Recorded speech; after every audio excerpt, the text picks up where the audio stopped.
دکتر نرودا و پایگاه پیکان کهن. پایگاه پیکان کهن مجموعی است که توسط موجوداتی فرابعدی به نام وینگ میکر بنا شده است. این مجموعه در غارهایی واقع در چاکو کانیون نیو مکزیکو جای دارد. هدف از ساخت این پایگاه رساندن پیام‌هایی در قالب نقاشی، شعر و موسیقی برای انسان هاست. به گفته نرودا، پایگاه پیکان کهن دارای 24 اتاق است. مصنوعات مختلفی در درون هر یک از این اتاقها جای داده شدند. نرودا میگوید از زمان فرار من از سازمان سراسر 23 اتاق به دقت تجزیه و تحلیل شد. همچنین هر کدام از آثار پیدا شده در این اتاقها فهرست بندی شدند.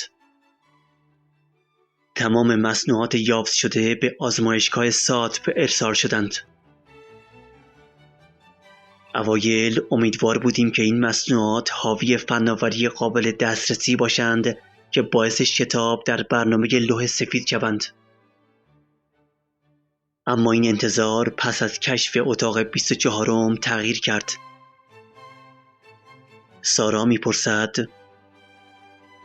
در اتاق 24 چه چیز خاصی وجود داشت؟ نرودا در پاسخ میگوید جدا از مصنوعات داخل اتاقها چیز جالبتری نیز وجود داشت. در واقع تمام پایگاه پیکان کهن مانند اتاق عمل استریل شده بود. البته به غیر از اتاق 23.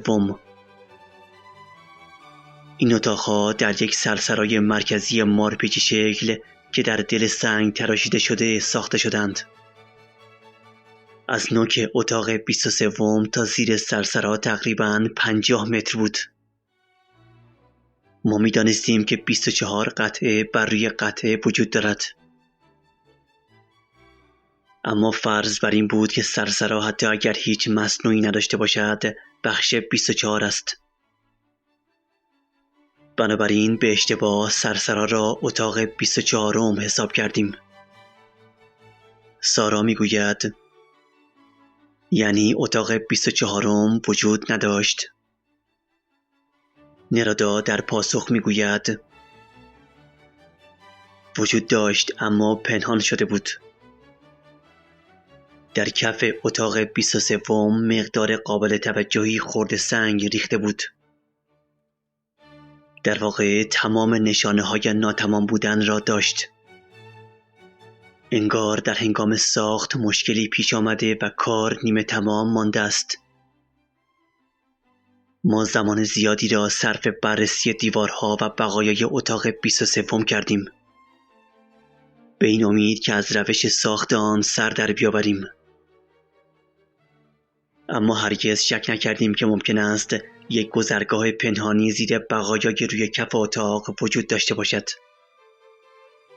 سارا میپرسد یعنی دریچه آنجا وجود داشت؟ نرودا در پاسخ میگوید پیش از فرار من پژوهشگران ساتپ دریچه‌ای را در آنجا یافته بودند. کشف این دریچه به کمک عکس‌های اشعه ایکسی که از درون پایگاه گرفته شده بود ممکن شد. در واقع آنها در تلاش برای یافتن هر گونه نقص ساختاری در پایگاه بودند. به این دلیل که باعث بی‌ثباتی آن در دراز مدت شود. زیرا ما مهرموم پایگاه را شکسته و استرس زیادی به ساختار آن وارد کرده بودیم. در واقع شخص 15 می‌خواست مطمئن شود که کلیت ساختار پایگاه سهواً به خطر نیفتاده باشد. او حس کرده بود که سلامت پایگاه بسیار مهم است. سارا می‌پرسد اشعه ایکس که دریچه‌ای به اتاق دیگر را نشان داد چگونه تا پیش از این پنهان شده بود؟ چطور از وجود این دریچه غافل شدید؟ نرودا در پاسخ میگوید به ما گفته شده بود که تمام اتاقها را همانطور که پیدا کردیم ترک کنیم. همچنین تمام اشیا را برداریم و هر چیزی که آنجا هست را فهرست کنیم. در واقع ما متوجه 6 اینچ خرده سنگی که بر روی کف اتاق 23 بود نشدیم. این خرده سنگ گذرگاه عمودی را پنهان کرده بود. درست نزدیک به 50 متر پایین تر. سارا می گوید اما من گمان می کردم که راهرو 50 متر زیر اتاق 23 بوده است. نرودا در پاسخ می گوید همینطور هم هست، اما نه اینکه مستقیما زیر آن باشد. اتاق 23 فقط توسط یک دیوار 4 متری از نزدیکترین دیوار سرسرا جدا می شود. سارا می پرسد آیا این بین دو گذرگاه وجود داشت یا فقط ورودی اتاق 23 بود؟ نرودا در پاسخ می گوید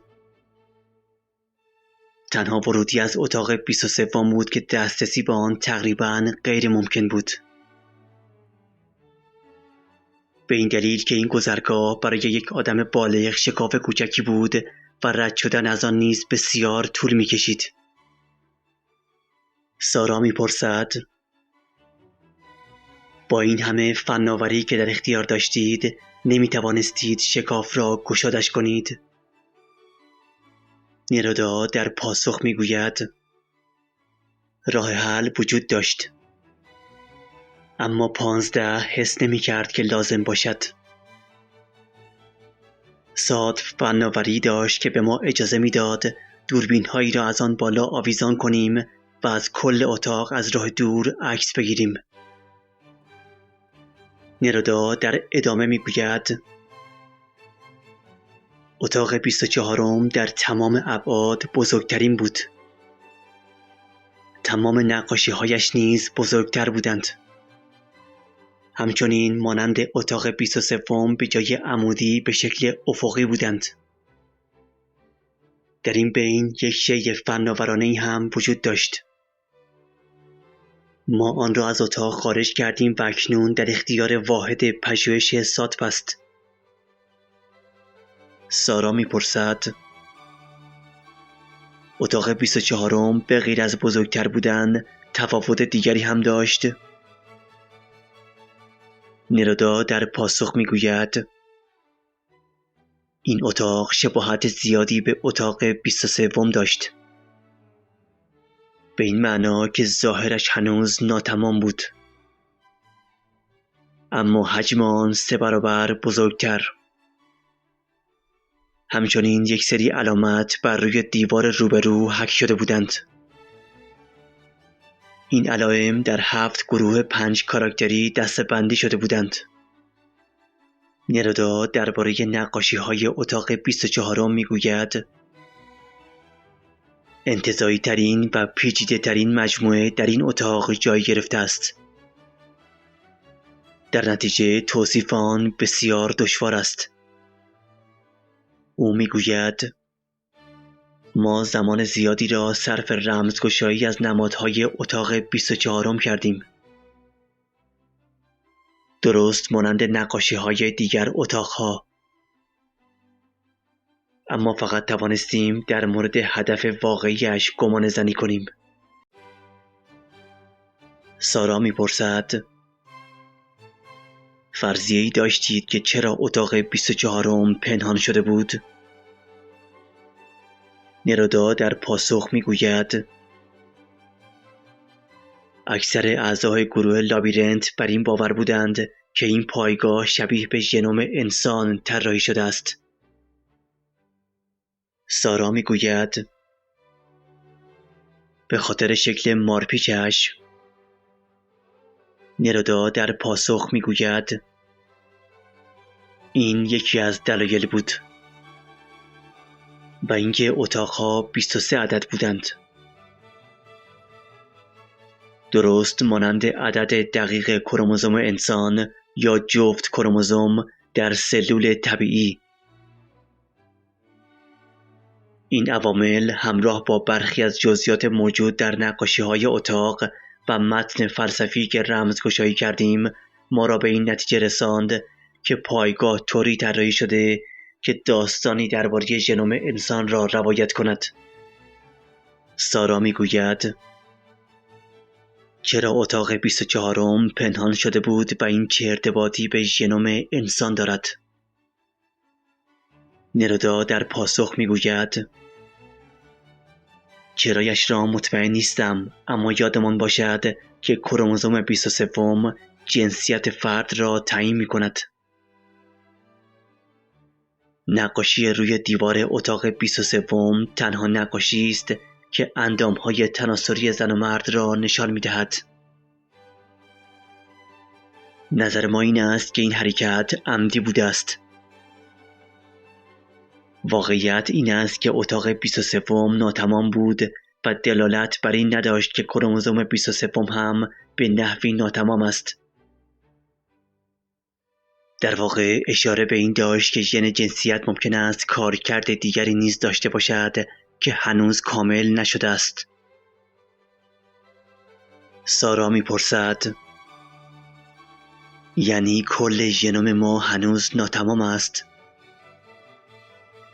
جایی خوانده بودم که 95% ژنوم استفاده نمی شود. آیا این درست است؟ نرودا در پاسخ می گوید این درست است که دستورالعمل موجود در ژن‌ها اغلب استفاده نشده است. اما خود ژن‌ها تا جایی که دستورالعملشان مشخص است و اطلاع داریم ناقص نیستند. البته جهش‌هایی وجود دارند که گاهگداری رخ می‌دهند. اما باز هم این وضعیت‌های بروز نقص در اندازه‌ای نیستند که خود به خود بر آشفتگی ژنتیکی دلالت داشته باشند.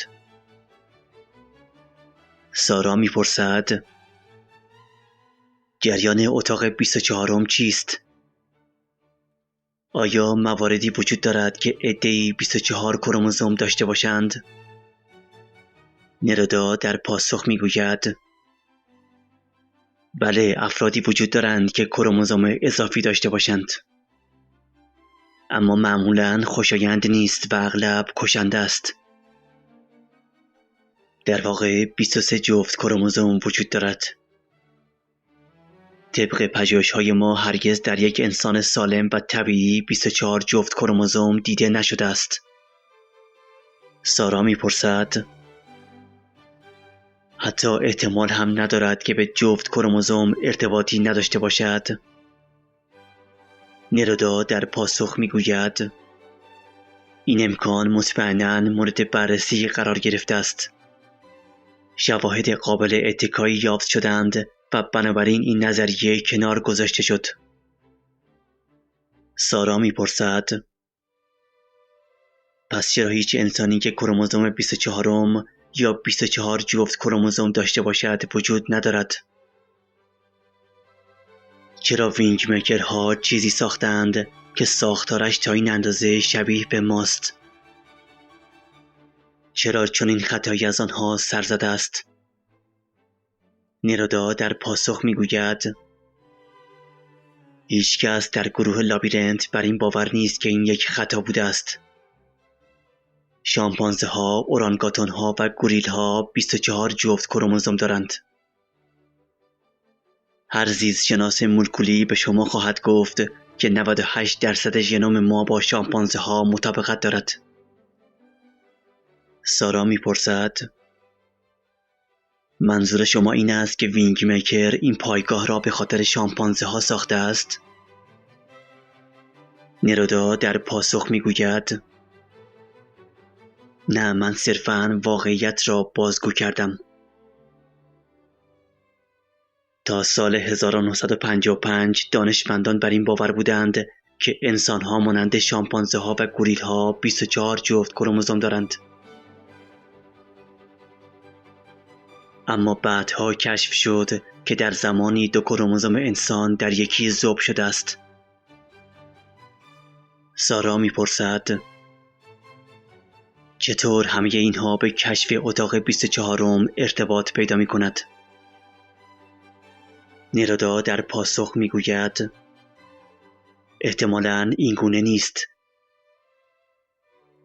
در واقع ژنوم انسان شبیه به یک مجموعه دایره المعارف 23 جلدی است. احتمال دارد اتاق 24 در این مورد معادل شاخص یا حجم برنامه‌ریزی ضبط و کنترل ناوبری باشد. سارا میپرسد این مورد هم مانند کروموزوم 23 قابل رؤیت نبود؟ نرادا در پاسخ میگوید تصور ما بر این بود که در واقع پنهان شدگی اتاق 24 نشان دهنده اهمیت آن است. همچنین این نکته که از طریق یک گذرگاه باریک و عمودی به اتاق 23 متصل شده است. در تئوری محتمل است که کروموزوم 24 یک مخزن ژنی مولکول پایه نباشد. احتمال پیش بینی یک جهش ژنتیکی در آینده ما وجود دارد. و یا اینکه اتاق 24 ممکن است استعاره‌ای برای وظیفه جدید گونه‌های انسانی باشد که هنوز خاموش است. سارا میپرسد نظر 15 در مورد این موضوعات چه بود؟ نرادا در پاسخ میگوید زمی جستجوی جامعی از متغیرها را انجام داد. من بر این باورم که 15 کمابیش محتمل ترین را پذیرفته بود. او متقاعد شده بود که کروموزوم 23 برای خلق کروموزوم 24 باید دچار جهش یا دگرگونی شود. به این دلیل که بتواند به عنوان سیستم ناوبری یا شاخصی برای ژنتیکدانهای آینده عمل کند. نرادا در ادامه میگوید زمی 62 تحلیل متفاوت از نقاشی 24 داشت. هر کدام از آنها احتمالاتی بالای 40% داشتند. اینکه یک شی در چنین سطحی از پیچیدگی کدگذاری شده باشد بی سابقه است. این نوع کدگذاری معمولاً برای تولید وب اپکتی از احتمالات به کار می رود. از نقاشی و الفبای روی دیوار مقابل به این باور رسیدیم. ساتپ این پدیده را پیچیدگی اینترلاک می نامد. با عواملی در مقیاس 0 تا 100. اگر شی یا رویدادی دارای CI 15 باشد، آن را یک شیء کدگذاری شده به حساب می آورند. مصنوعات اتاق 24 نسبت به تمام اتاقها بالاترین CI را داشت. بالاترین CI پس از این اتاق را اتاق 6 داشت. 15 اتاق 24 را به شکل کلید در پایگاه می نگریست. تجزیه و تحلیل زمینی به خصوص بود. در واقع بسیار بیش از آن است که بتوانم در این مصاحبه بازگو کنم. سارا می گوید می توانید با مثال توضیح دهید که زمینی چگونه شاخص CI را تعیین می کند؟ نرادا در پاسخ می گوید